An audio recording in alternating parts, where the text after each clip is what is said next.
इंदौर के मेयर पुष्पमित्र भार्गव ने press conference करते हुए बताया कि इंदौर में जीवनदायिनी मां नर्मदा को समर्पित चौराहा बनाया जाएगा, जो कि सबसे बड़ा और सुंदर चौराहा होगा। मां नर्मदा के उद्गम से लेकर संपूर्ण यात्रा की प्रतिकृति यहां पर देखने को मिलेगी। इसका लोकार्पण 11 दिसंबर को किया जाएगा। इस दौरान मां नर्मदा की प्रतिमा भी लगाई जाएगी। उन्होंने कहा कि इंदौर में मां नर्मदा को समर्पित बड़ी शोभा यात्रा का आयोजन तथा एक बड़े सम्मेलन का आयोजन भी होगा और ये कार्यक्रम दशहरा मैदान में किया जाएगा। इसी के साथ राष्ट्रीय अंतर्राष्ट्रीय स्तर की प्रतिभाओं के साथ सांस्कृतिक कार्यक्रम भी रखे गए हैं। मां नर्मदा के संरक्षण को लेकर महापौर ने कहा कि पिछले 10-12 साल में अवैध खनन पर रोक लगी है, अभी और काम करने की आवश्यकता है। इंदौर पोस्टर मामले पर उन्होंने कहा कि बागेश्वर बाबा जो कह रहे हैं सही है। संघ 1925 से ये कह रहा है, अब ये बात लोग समझ रहे हैं। इंदौर में जो पोस्टर लगे हैं उसमें गलत क्या है। भोपाल के सभी समाज के वरिष्ठ जन, मातृशक्ति, नौजवान दोस्तों, मध्य प्रदेश की जीवनदायिनी और विशेषकर इंदौर की जीवनदायिनी मां नर्मदा के हम सब वंशज हैं, पुत्र हैं और इंदौर को ये सौभाग्य मिल रहा है कि आगामी 11 जनवरी को मां नर्मदा जी की प्रतिकृति के रूप में इंदौर का सबसे बड़ा सुंदर चौराहा मां नर्मदा चौराहे का लोकार्पण होने वाला है और मां नर्मदा जी की प्रतिमा भी वहां लगने वाली है, जिसमें हम नर्मदा जी के उद्गम से लेकर विसर्जन तक की पूरी गाथा एक चौराहे पर वर्षों तक दिखती रहे, एक ऐसी प्रतिकृति के रूप में उसको बना रहे हैं। तो जैसी खुशी मां नर्मदा जी के पहली बार इंदौर आने पर हुई थी, वैसी ही प्रसन्नता पूरे नार्मदी ब्राह्मण समाज को इस नर्मदा जी के चौराहे पर और इंदौर की पहली उनकी प्रतिमा बनने पर है। प्रफुल्ल शर्मा जी जिला इकाई के अध्यक्ष हैं, आप आ जाइए। उस खुशी के साथ आदि गुरु शंकराचार्य जी जब ओंकारेश्वर आए थे और तब से लेकर आज तक नर्मदा किनारे रहने वाले ब्राह्मणों ने देश की, समाज की, परिवार की हर दृष्टि से सेवा की है और अलग अलग स्थानों से निकलकर इस समाज की प्रतिभाएं आज केवल देश में नहीं, दुनिया के कई स्थानों पर, दुनिया के कई सारे विभागों में भारत का और नार्मदी ब्राह्मण समाज का प्रतिनिधित्व कर रहे हैं। और इस समाज की एक विशेषता यह भी है कि सद्भाव, प्रेम और दूसरों के आगे बढ़ाने की मंशा के साथ, दूसरों के प्रति प्रेम भाव के साथ आगे बढ़ने वाला ये समाज है। क्योंकि मां नर्मदा का आशीर्वाद हम पर है, तो एक ऐसा अवसर आया है कि दुनिया भर में, देश भर में जहां भी नार्मदी ब्राह्मण समाज की संस्कृति और प्रगति के चिन्ह हैं, उनको एक स्थान पर इंदौर में एकत्रित करने का प्रयास हम कर रहे हैं।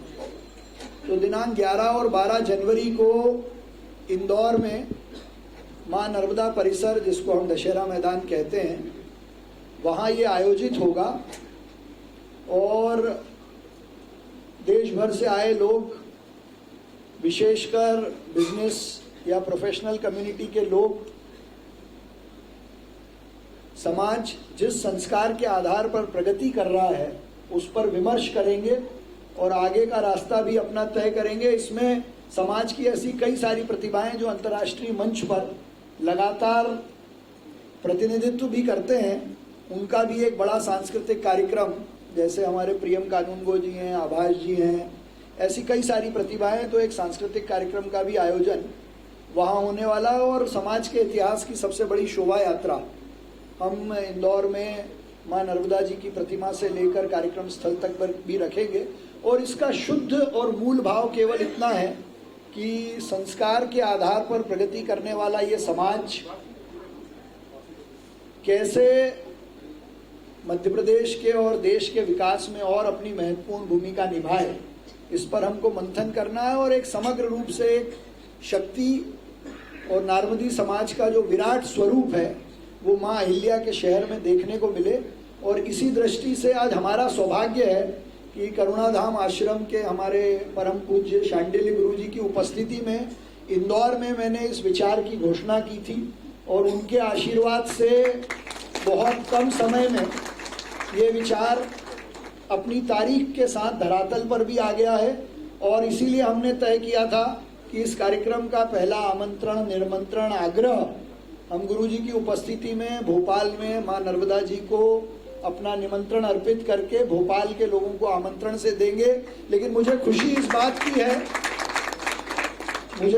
बात की है कि भोपाल के हमारे लोग इंदौर से ज़्यादा उत्साहित हैं, ज़्यादा तैयारी में हैं और हमको उससे प्रेरणा है कि हमको और अच्छी व्यवस्थाओं के साथ इस विमर्श को, इस समागम को, इस संगम को करना है।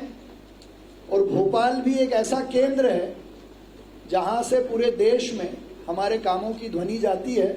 मैं इस अवसर पर समाज के अध्यक्ष के माध्यम से, सुशील जी के माध्यम से आप सबका धन्यवाद करता हूं, आप सबको निमंत्रण देता हूं और विशेषकर मीडिया के साथियों का कि आप भी बड़ी संख्या में यहाँ उपस्थित होकर इस कार्यक्रम के प्रचार के लिए, इस विषय के लिए और विशेषकर मध्य प्रदेश की जो जीवनदायिनी मां नर्मदा है उनका संरक्षण और वहाँ से निकलने वाली जितनी अलग अलग हमारे संस्कार हैं उनको भी एक प्रगाढ़ता मिले, इसका संदेश आपके माध्यम से जाएगा। मैं आपको भी धन्यवाद करता हूँ, आपका अभिनंदन करता हूँ। सर सवाल ये तो नर्मदा को लेकर हम लगातार बात करें मां नर्मदा के संरक्षण के लिए, लेकिन अभी भी देखने को मिल रहा है कि परंतु चलिए सरकार दावे कर रही है, तो क्या ये दावे से कागजुता की चीजें मिल रही है? देखिए ऐसा है कि पिछले 10-12 साल में अगर आप उसके पहले के ग्राफ को उठाकर देखेंगे तो एक सिस्टम बना है, एक स्ट्रक्चर बना है और कहीं ना कहीं अवैध खनन पर रोक लगी है। लेकिन मैं आपकी इतनी बात से जरूर सहमत हूं कि उस पर बहुत काम करने की जरूरत है और ये तभी संभव होगा जब ऐसे सामाजिक संरक्षण से और समाज के लोग इन सब चीजों पे बात करते हैं। अनिल दवे जी ने जब से बात करना शुरू की तो लगातार उस पर रोक लगना, चिंतन होना शुरू हुआ, तो इसलिए उस पर बात होती रहेगी तो रिजल्ट आता रहेगा। हमेशा एक तरीके से एक बात चल रही है और यात्रा भी निकाल रहे बागेश्वर धाम के हिंदुओं को एकजुट होना चाहिए, सारी जातियां खत्म होना चाहिए और यहाँ जाति की बात हो रही है, उसको लेकर समाज का क्या ये सही है? इंदौर में जो पोस्टर लगे उसकी और क्योंकि एक इंदौर में पोस्टर मिलेंगे, काफी चर्चा हो रहा है भगवान इनकी जगह भगवान। देखिए बागेश्वर धाम ने जो बात कही है कि देश का हिंदू संगठित हो, ये बात उन्होंने कही वो भी सही है और सन 1925 से राष्ट्रीय स्वयंसेवक संघ और हम भी इस बात को कह रहे हैं और उसके परिणाम अब देश में दिखने भी लगे हैं। उसी हिंदू समाज में मां नर्मदा हमारी आराध्य है, तो ये हिंदुओं को संगठित करने का ही कार्यक्रम है। हेलो, तो ये शब्बीर भाई का क्या हुआ? भगवान के जो पोस्टर लगे सर इंदौर में जो पोस्टर लगे हैं भगवान, क्या गलत लगा उसमें? क्या गलत लगा? चलिए ओके।